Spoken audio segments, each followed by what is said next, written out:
Hi hello ನಮಸ್ಕಾರ, welcome back to Suma Sharan blogs. ಇವತ್ತು ಒಂದು ಸಿಂಪಲಾಗಿ ಬೀಟ್ರೂಟ್ ಬಳಸಿ ಕಟ್ಲೆಟ್ನ ಯಾವ ರೀತಿ ಮಾಡೋದು ಅಂತ ತೋರಿಸ್ತಿದ್ದೀನಿ. ತುಂಬ ಚೆನ್ನಾಗಿರುತ್ತೆ. ಒಂದ್ಸಲ ಟ್ರೈ ಮಾಡಿ ಹೇಗೆ ಬಂತು ಅಂತ ಕಮೆಂಟಲ್ಲಿ ತಿಳಿಸಿ. ಯಾರೆಲ್ಲ ನನ್ನ ಚಾನಲ್ನ ಹೊಸದಾಗಿ ನೋಡ್ತಿದ್ದಾರೆ ಪ್ಲೀಸ್ ಲೈಕ್, ಶೇರ್, ಸಬ್ಸ್ಕ್ರೈಬ್ ಮಾಡ್ಕೊಳ್ಳಿ ನನ್ನ ಚಾನಲ್. ಹಾಗೆ ಪಕ್ಕದಲ್ಲಿರೋ ಬೆಲ್ ಐಕನ್ನ ಕ್ಲಿಕ್ ಮಾಡಿ ನಿಮ್ಮ ಫ್ರೆಂಡ್ಸ್ ಆ್ಯಂಡ್ ಫ್ಯಾಮಿಲಿ ಜೊತೆ ವೀಡಿಯೋ ಶೇರ್ ಮಾಡಿ. ಬನ್ನಿ ಇವತ್ತು ವೀಡಿಯೋನ ಸ್ಟಾರ್ಟ್ ಮಾಡೋಣ. ಇದನ್ನು ವೆಜಿಟೇಬಲ್ಸ್ ಯಾರೆಲ್ಲ ತಿನ್ನಲ್ಲ ಮಕ್ಕಳು ಅವ್ರಿಗೆ ಈ ರೀತಿಯಾಗಿ ಮಾಡಿಕೊಡಿ. ತುಂಬ ಚೆನ್ನಾಗಿರುತ್ತೆ. ಇಲ್ಲಿ 2 ಬೀಟ್ರೂಟು, 1 ಪೊಟ್ಯಾಟೊ, ಒಂದು 2 ಕ್ಯಾರೆಟು, ಒಂದು ಸ್ವಲ್ಪ ಬಟಾಣಿ, ಹಸಿ ಬಟಾಣಿ ಇತ್ತು. ಸೊ ಅದನ್ನು ಬಳಸಿಬಿಟ್ಟು ಮಾಡ್ತಿದ್ದೀನಿ.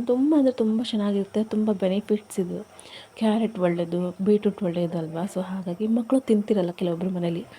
ಆಗ ಈ ರೀತಿಯಾಗಿ ಮಾಡಿಕೊಟ್ರೆ, ಈವ್ನಿಂಗ್ ಸ್ನ್ಯಾಕ್ಸ್ಗೆ ಈ ರೀತಿಯಾಗಿ ಮಾಡಿಕೊಟ್ರೆ ತುಂಬ ಚೆನ್ನಾಗಿರುತ್ತೆ.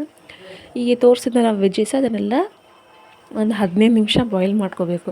ನಿಮ್ಮ ಹತ್ರ ಸ್ಟೀಮರ್ ಇದ್ದರೆ ಸ್ಟೀಮ್ ಸಹ ಮಾಡ್ಬೋದು. ಸ್ಟೀಮರ್ ಇಲ್ಲ ಅಂತ ಹೇಳಿ ನಾನು ಬಾಯ್ಲ್ ಮಾಡ್ತಿದ್ದೀನಿ.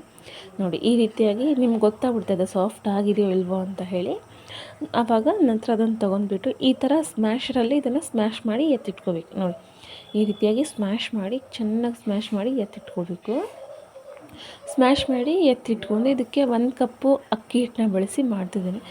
ಸ್ವಲ್ಪ ಕಡಿಮೆ ಇಂಗ್ರೀಡಿಯೆಂಟ್ಸಲ್ಲಿ ತುಂಬ ಚೆನ್ನಾಗಿರುತ್ತೆ. ವೆಜ್ಜಸ್ ಎಲ್ಲ ತಿನ್ನೋಲ್ಲ ನಮ್ಮ ಮಕ್ಕಳಿಗೆ ಈ ರೀತಿಯಾಗಿ ಮಾಡಿಕೊಟ್ರೆ ತುಂಬ ಬೆನಿಫಿಟ್ಸ್ ಇರುತ್ತೆ. ಬೆನಿಫಿಟ್ಸ್ನ ಹೇಳೋಕ್ಕೆ ಟೈಮ್ ಇಲ್ಲ ಇಲ್ಲಿ, ವೀಡಿಯೋ ಲೆಂದಿ ಆಗುತ್ತೆ ಅಂತ ಹೇಳಿಬಿಟ್ಟು ಇಷ್ಟೇ ತೋರಿಸ್ತಿದ್ದಾರೆ. ಇದಕ್ಕೆ ಸ್ಪೈಸಸ್ನ ಆಡಬೇಕು. ಸಾಲ್ಟು, ಟರ್ಮರಿಕ್ಕು, ಹಾಗೆ ಚಿಲ್ಲಿ ಪೌಡ್ರು. ನಿಮ್ಮ ಖಾರಕ್ಕನುಸಾರವಾಗಿ ಉಪ್ಪು ಖಾರನೆಲ್ಲ ಬಳಸ್ಕೊಳ್ಳಿ.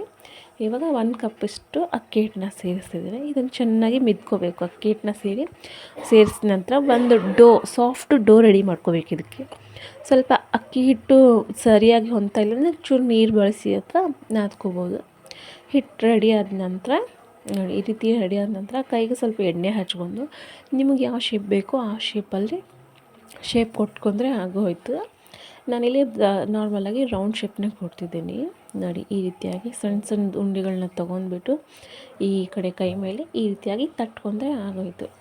ಚಿಕ್ಕದಾಗಿ ಚೆನ್ನಾಗಿರುತ್ತೆ. ತುಂಬ ಚೆನ್ನಾಗಿರುತ್ತೆ. ಬೆನಿಫಿಟ್ಸ್ ಎಲ್ಲ ತುಂಬ ಒಳ್ಳೆಯದಿದೆ. ಮಕ್ಕಳಿಗೆ ಮಾಡ್ಕೊಡೋದ್ರಿಂದ ಬ್ಲಡ್ ಕಡಿಮೆ ಆಗೋದಿಲ್ಲ. ಕ್ಯಾರೆಟಲ್ಲಿ ತುಂಬ ಹೇರಳವಾಗಿರೋ ಪ್ರಮಾಣ ಇರುತ್ತಲ್ವ, ಇದರಲ್ಲೆಲ್ಲ ಈ ರೀತಿಯಾಗಿ ಮಾಡಿಕೊಡಿ. ನೋಡಿ ಈ ರೀತಿಯಾಗಿ ಚಿಕ್ಕದು ನಿಮ್ಗೆ ಯಾವ ಶೇಪ್ ಬೇಕೋ ಆ ಶೇಪ್ ಕೊಟ್ಕೊಂಡು ನಂತರ ಇದನ್ನು ತವೆ ಕಾಯ್ಲಿಕ್ಕೆ ಇಡಬೇಕು. ನೋಡಿ ಇದನ್ನಷ್ಟು ಈ ರೀತಿಯಾಗಿ ರೆಡಿ ಮಾಡಿದ್ದೀನಿ. ಚಿಕ್ಕದು ದೊಡ್ಡದು ಅಂತ ರೆಡಿ ಮಾಡಿದ್ದೀನಿ. ಈ ರೀತಿಯಾಗಿ ರೆಡಿ ಮಾಡಿಕೊಂಡು ಸೈಡಲ್ಲಿ ಒಂದು ತವೆ ಕಾಯ್ಲಿಕ್ಕೆ ಇಡಬೇಕು.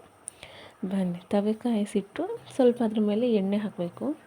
ಎಣ್ಣೆ ಸವರ್ಬಿಟ್ಟು ಎಣ್ಣೆ ಸವರಿದ ಮೇಲೆ ಈ ರೆಡಿ ನೋಡಿ ಈ ರೀತಿಯಾಗಿ ಎಣ್ಣೆ ಸವರ್ಬೇಕು. ನೀಟಾಗಿ ಎಣ್ಣೆ ಸವರಿದ ನಂತರ ಇವಾಗ ಇದಕ್ಕೆ ರೆಡಿ ಮಾಡಿಟ್ಕೊಂಡಿರೋಂತಹ ಬೀಟ್ರೂಟ್ ಕಟ್ಲೆಟ್ನ ಈ ರೀತಿಯಾಗಿ ಜೋಡಿಸ್ಕೋಬೇಕು. ಕಟ್ಲೆಟ್ಟೆ ಅಂತಾರೆ ಇದಕ್ಕೆ, ಬೀಟ್ರೂಟ್ ಕಟ್ಲೆಟ್ಟು. ಯಾಕಂದರೆ ಬೀಟ್ರೂಟ್ನ ಜಾಸ್ತಿ ಬಳಸ್ತಿದ್ದೇವಲ್ವ, ಸೊ ಹಾಗಾಗಿ ಬೀಟ್ರೂಟ್ ಕಟ್ಲೆಟ್ ಇದು. ಈ ರೀತಿಯಾಗಿ ಎಣ್ಣೆ ಹಾಕಿ ಮೇಲೆ ಒಂದು ಲಿಡ್ ಕ್ಲೋಸ್ ಮಾಡಿಡಬೇಕು ಅಷ್ಟೇ. ಲಿಡ್ ಕ್ಲೋಸ್ ಮಾಡೋದ್ರಿಂದ ಬೇಗ ಬೆನೆಯುತ್ತೆ. ಹಾಗೆ 2 ಸೈಡು ಹಸಿ ಬಿಸಿ ಉಳಿಯೋದಿಲ್ಲ ಅನ್ನೋ ಕಾರಣಕ್ಕೆ ಈ ರೀತಿಯಾಗಿ ಬೆನ್ಸಿಟ್ಟು ಮತ್ತೆ ಒಂದ್ಸಲ ಸೆಂಟ್ರಲ್ಲಿ ನೋಡಿದ್ರೆ ಇವಾಗ ಒಂದು ಸೈಡ್ ಬೇಯಿಸ್ಕೊಂಡಿರುತ್ತಲ್ವ ಸೈಡಲ್ಲೆಲ್ಲ, ಸೊ ಸೆಂಟ್ರಲ್ಲೆಲ್ಲ ಬೇಯಿಸ್ಕೊಂಡ ನಂತರ ಇವಾಗ ಮತ್ತೆ ಇದನ್ನು ಟರ್ನ್ ಮಾಡಿ ಮತ್ತೆ ಒಂದು ಸಲ ಬೆನೆಸಬೇಕು. ಚೆನ್ನಾಗಿ ಬೇಯಬೇಕು. ಹೈ ಫ್ಲೇಮ್ ಇಟ್ಟು ಬೇಯಿಸೋಕ್ಕೆ ಹೋಗಬೇಡಿ ಯಾವುದೇ ಕಾರಣಕ್ಕೂ. ಲೋ ಫ್ಲೇಮಲ್ಲಿ ಇದು ಚೆನ್ನಾಗಿ ಬೇಯಬೇಕು. ಬೆಣ್ಣೆಗೆ ಪ್ಲೇಟ್ ಮುಚ್ಚಿ ಸ್ವಲ್ಪ ಎಣ್ಣೆ ಸವರ್ಬಿಟ್ಟು, ಎಣ್ಣೆ ಅಥವಾ ತುಪ್ಪ ಆಪ್ಷನಲ್ ನಿಮಗೆ ಯಾವ್ದು ಬೇಕು ಅದನ್ನು ಹಾಕಿಬಿಟ್ಟು ಚೆನ್ನಾಗಿ 2 ಸೈಡು ಈ ಚಪಾತಿನೆಲ್ಲ ರೋಸ್ಟ್ ಮಾಡ್ತಿರಲ್ವ, ಸೊ ಆ ರೀತಿಯಾಗಿ ಲೋ ಫ್ಲೇಮ್ ಇಟ್ಟು ಚೆನ್ನಾಗಿ ಬೇಯಿಸ್ಕೊಳ್ಳಿ. ಪ್ಲೀಸ್ ವೀಡಿಯೋಗೆ ಒಂದು ಲೈಕ್ ಕೊಡೋದನ್ನು ಮಾತ್ರ ಮರಿಬೇಡಿ. ವೀಡಿಯೋಸ್ ನೋಡ್ತಿದ್ದೀರಾ ಹಾಗೆ ಲೈಕ್ ಕೊಡ್ತಾಯಿಲ್ಲ, ಹಾಗೆ ಸಬ್ ಆಗ್ತಾಯಿಲ್ಲ. ಪ್ಲೀಸ್ ಲೈಕ್ ಕೊಡಿ, ಹಾಗೆ ಸಬ್ ಮಾಡಿ ನನ್ನ ಚಾನಲ್ನ. ಈ ರೀತಿಯಾಗಿ ಒಳ್ಳೆ ರೆಸಿಪಿನ ನಿಮಗೆ ಶೇರ್ ಮಾಡ್ಕೊತಾ ಹೋಗ್ತೀನಿ ಹಾಗೇನೆ ಕಂಟಿನ್ಯೂ ಆಗಿ. ನೋಡಿ ಇವಾಗ ರೆಡಿ ಆಗಿದೆ. ಇದನ್ನ ಸೈಡ್ ಪ್ಲೇಟಲ್ಲಿ ತೆಗೆದ್ರೆ ಪ್ಲೇಟಿಗೆ ತೆಗೆದು ಈ ರೀತಿಯಾಗಿ ಸರ್ವ್ ಮಾಡಿದ್ರೆ ಆಗೋಯ್ತು. ನಾನು ತೋರಿಸಿರೋ ಕ್ವಾಂಟಿಟಿಲಿ ಇಷ್ಟೆಲ್ಲ ಕಟ್ಲೆಟ್ ಆಯಿತು. 10ರಿಂದ 15 ಅಥವಾ 12 ಕಟ್ಲೆಟ್ ಆಗಿತ್ತು. ತುಂಬ ಟೇಸ್ಟಿ ಆಗಿತ್ತು. ಒಂದ್ಸಲ ಟ್ರೈ ಮಾಡಿ. ವೀಡಿಯೋ ಹೇಗೆ ಅನ್ನಿಸ್ತು ಅಂತ ಕಮೆಂಟಲ್ಲಿ ತಿಳಿಸಿ. Thanks for watching my videos. Bye all.